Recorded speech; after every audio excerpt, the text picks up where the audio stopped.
WPBF 25 News at 6 starts now. Unfortunately, it means sending toxic cyanobacteria or blue-green algae into our estuaries. So you're protecting health in one part of our state and potentially jeopardizing health in another. The smell, the irritation of the throat, everything that everyone has described was there. We're concerned about the health of the people on the coast, you know, but this is our livelihood, you know, and when comments are made like that, it is very hurtful. Right now at 6, algae-ridden water once again flowing from Lake Okeechobee into local waterways as the Army Corps of Engineers starts water discharges again after a 13-day moratorium. The so-called pulse releases, rather than a constant water flow, resumed this morning at the rate of 1 billion gallons a day. Video from Martin County shows the water flowing from the lake through the St. Lucie Lock. These discharges are sparking new concerns about another possible algae crisis on the Treasure Coast. Hello and thanks for joining us here at 6. I'm Todd McDermott. And I'm Felicia Rodriguez. People living along the Treasure Coast are worried that another algae outbreak like the one we saw in 2016 could be detrimental to businesses, wildlife, tourism, even real estate. But the Army Corps of Engineers says it needs to release the water in order to protect people living around the lake from flooding if the dike were to fail. We have live team coverage tonight on the algae crisis. We begin with Terry Parker in Martin County.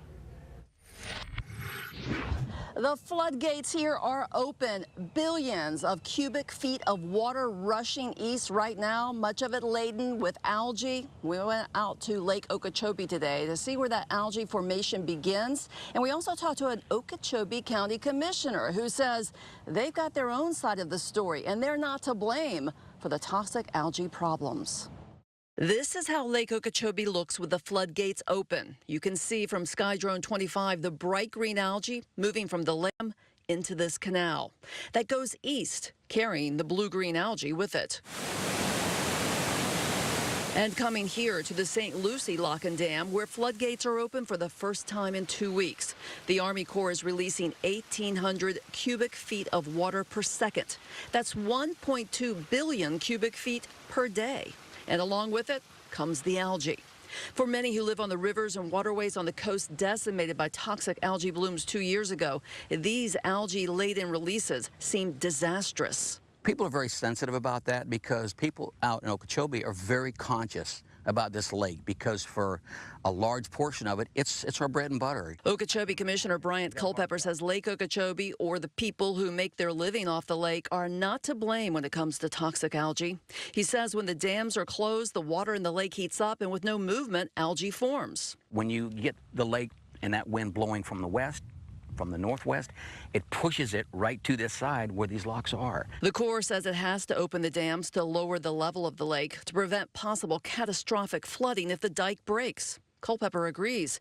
And he says the algae here doesn't cause toxic problems until it picks up agricultural runoff and septic tank contaminants further east. I don't think that we're risking their health. What's risking their health is the effluent from the septic tanks and drain fields. That's risking their health. Bryant Culpepper tells me that the lake is perfectly healthy now. The fish are big and plentiful, and they're having the biggest bass tournament in the country. He says the algae becomes truly toxic after it leaves their lake.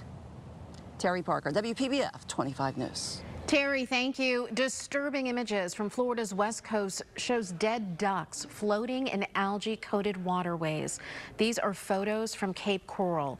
And video from Martin County tonight shows a manatee trying to poke its nose through the blue-green slime. FWC officials are still investigating how the algae impacts wildlife, but some people believe the animals that live in the affected areas are struggling to survive. Angela Rozier is live for us tonight in Martin County with the story all new at 6. Ange? Felicia, according to the U.S. Fish and Wildlife Service website, and I quote here, federal biologists say no direct health effects on manatees have been confirmed related to the blue-green algae bloom occurring in and around the St. Lucie River. But when people see the pictures and the video you're about to see, they're concerned. Take a look at this. It's a manatee and appears to be eating algae off of this wall at a stored marina. We've had several manatees, one out on the front wall that was alive but was eating the algae off the wall along with the barnacles. And look at this. This sea cow was seen in the water near the St. Lucie Lock and Dam, also in Stewart. also swimming in green slime. It's not the only video we've seen recently that shows mammals and algae crossing paths.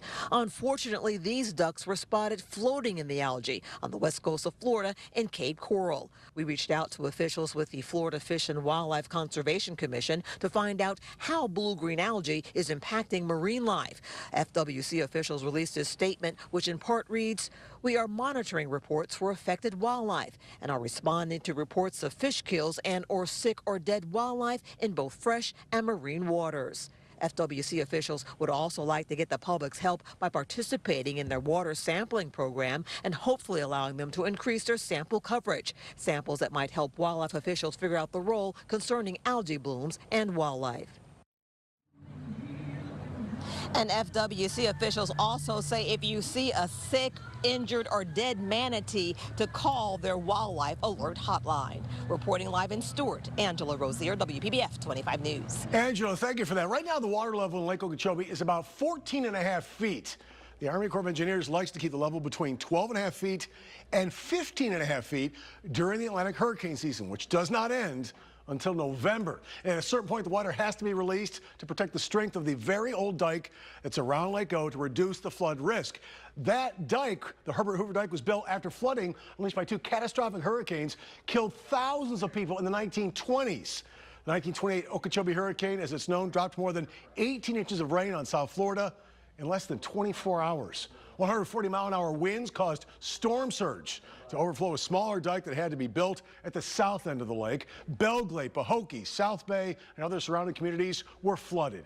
At least 2,500 people were killed, making it the second deadliest natural disaster in the U.S. at that time. The Army Corps of Engineers says a major breach today would threaten 37,000 people who live around Lake Okeechobee. Now stay with WPBF 25 News as we devote extensive coverage to the algae crisis and controversy. Now's a great time to download our free mobile news app. We'll post any updates to our website. That's WPBF.com. We'll also send out breaking push alerts right to your smartphone. Chris? Actually, Todd, I'll take it. Two nursing home caretakers are under arrest, accused of abusing a 67-year-old woman. Police say they used duct tape to tie up the victim. Anthony Costura is live for us in Boynton Beach with more on the investigation. Anthony?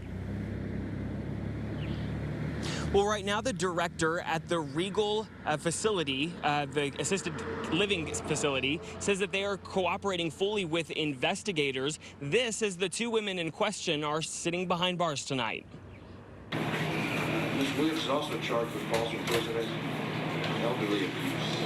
LaShawn Williams and Fagel Brudent made their first court appearance Friday morning. They are charged with elderly abuse and false imprisonment after police say the women placed duct tape over a 67-year-old dementia patient's mouth, hair, and her body to keep her restrained to a chair on July 3rd.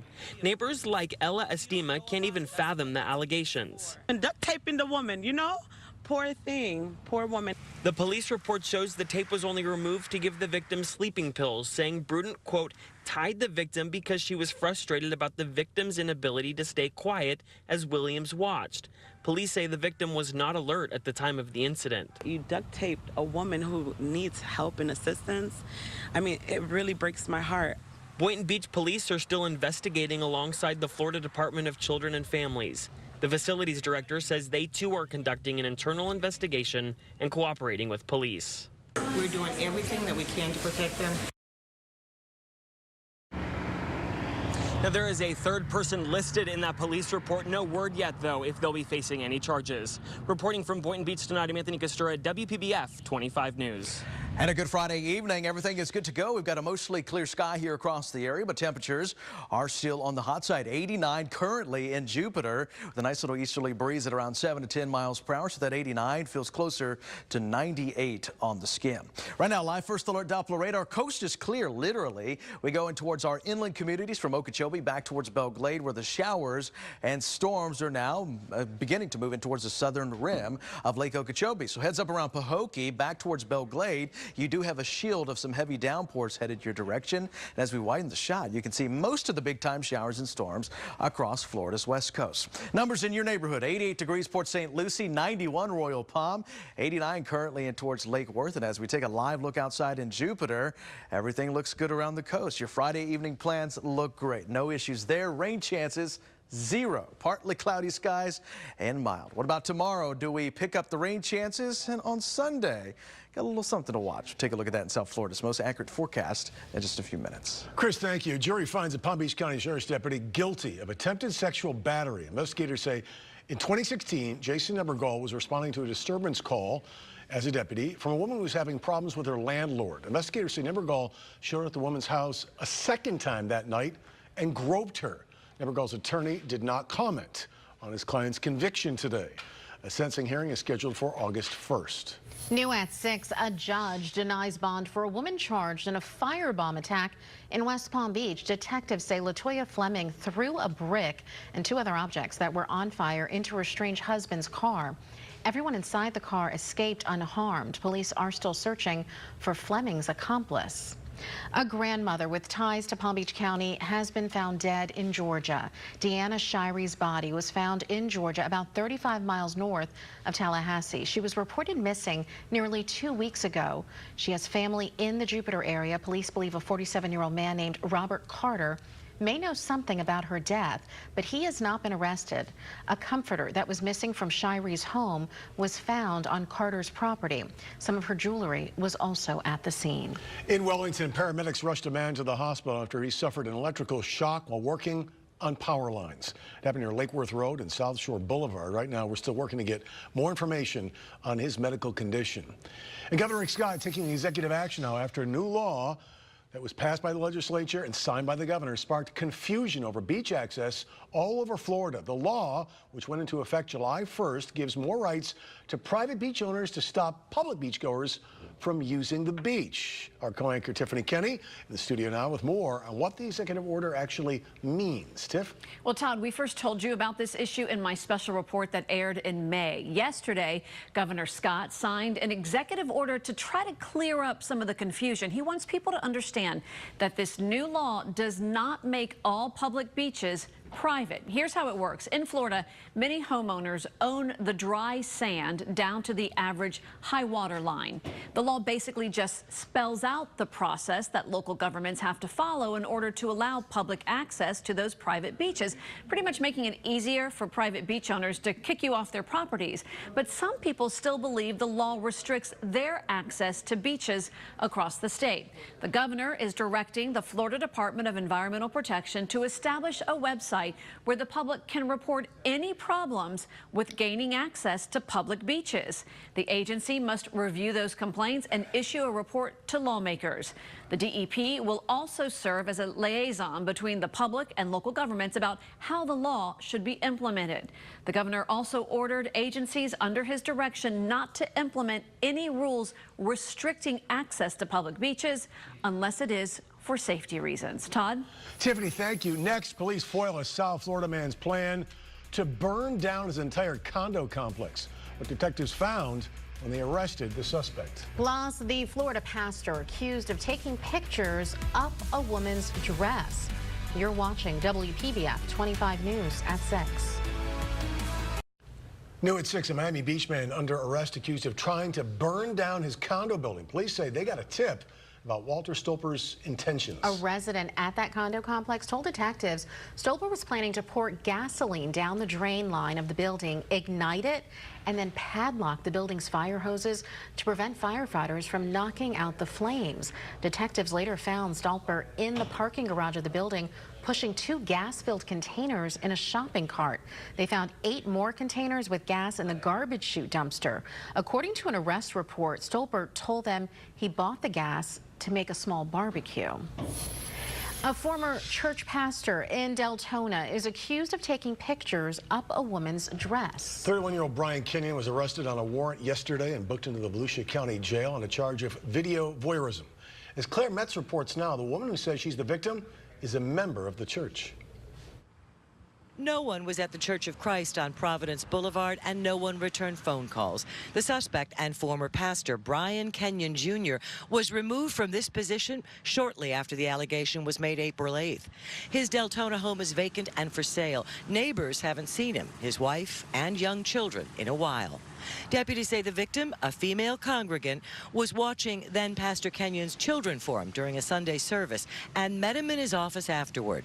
The victim, wearing a sundress, says the pastor seemed nervous and was holding his cell phone in his hand when he asked her to secure one of his kids in a car seat.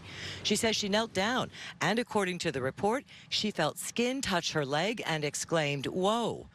The victim says she turned around and saw Kenyon on his knees directly behind her. The report says he was bent over at the waist and had his head down near her buttocks.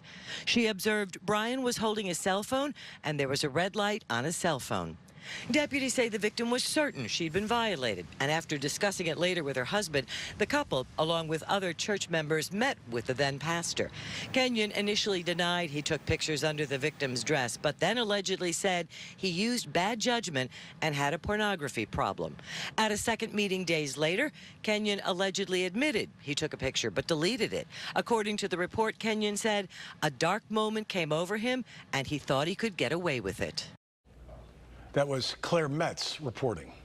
Well, now to the Treasure Coast, where police are looking for the woman caught on camera stealing roofing supplies from a front porch. The video shows the woman picking through the supplies before walking off with a roof vent. The homeowner is sharing this video through the Ring Neighbors app, and police with the hopes that someone will recognize the suspect.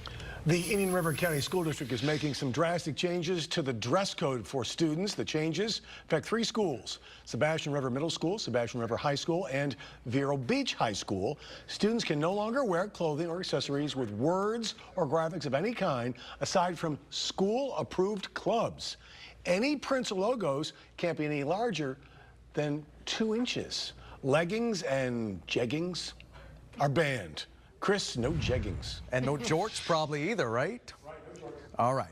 As we take a live look outside, everything looks great this Friday evening. Crystal clear blue skies here across South Florida, and still on the hot side. 89 degrees for you in Delray Beach. Nice little easterly breeze at 7. That's comforting, especially under the shade, but it feels like 96 still at the 6 o'clock hour. Showers and storms still confined around Lake O and the southern section of Lake Okeechobee, around Belle Glade, Pahokee. So heads up around that area.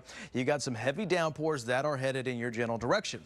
Nothing severe, but you can see the reds indicating some heavy downpours right now from Pahokee almost in towards Canal Point and South Bay. Most of the strong thunderstorms sitting across Florida's southwest coast, and we're left with mostly clear skies and the heat. Look at the numbers still at 6 o'clock. 88 degrees Vero Beach, 89 Jupiter, 87 Boca Raton.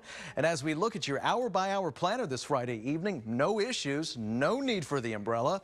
Just on the warm side. So if your Friday evening plans take you outside, shorts and flip-flops will be the rule this afternoon into the evening hours. The only thing in the tropics we're tracking tonight at 6 is what's left of Beryl continues to move towards the north. Still disorganized, remnants again, and is moving towards the north. Hurricane Center gives us a low chance. I really don't think we're going to see much out of Beryl as that system continues to move towards the north. Back here at home, look at this. Dry air in place, and it's moving in for tomorrow. So guess what? Rain chances will be turned down again on your Saturday and possibly into Sunday as well. And we get that agreement with our future track. Look at tonight. Everyone's clear. We start to move all those showers out towards the southwest. Then look at tomorrow. Morning sunshine leads to afternoon sunshine. Rain chances only about 20% or less on your Saturday, and that dry trend could stick around on Sunday as well. Forecast for tonight, everyone's quiet, mostly clear, nice and mild. Nice little ocean breeze anywhere between 5 and 10, down to around 75. Tomorrow, back to the heat. It's going to be another scorcher, 91 degrees, mostly sunny skies, very hot. Rain chances very low, only at 20%. Your boating forecast looks great for your Saturday. Water temperature nice and warm at 84. Moderate risks of rip currents in those seas are 1 to 2 feet. South Florida's most accurate. Ooh, love this dry weekend. 91, 20% chance for showers and storms, and we really don't pick that in a long time. So get out to the beach, use a lot of sunscreen, and drink lots of fluids. Can we trust this? I mean, come on, no rain? Can you trust this? This is South Florida's most accurate forecast, Todd. And it's South Florida. And it's summer, so you never know. We'll see. Thanks, Chris. Tonight at 11, the South Florida veteran who had his dream come true. Why his wish involved these night vision goggles. That story and more tonight, WPBF 25 News at 11. Calling all teens. A free event is happening tomorrow in downtown West Palm Beach. The summer-long program is called Teens Unite. The goal is to give teenagers a safe and fun place to hang out during the summer while they're out of school. And it won't be that much longer. There have already been several successful events thanks to multiple organizations.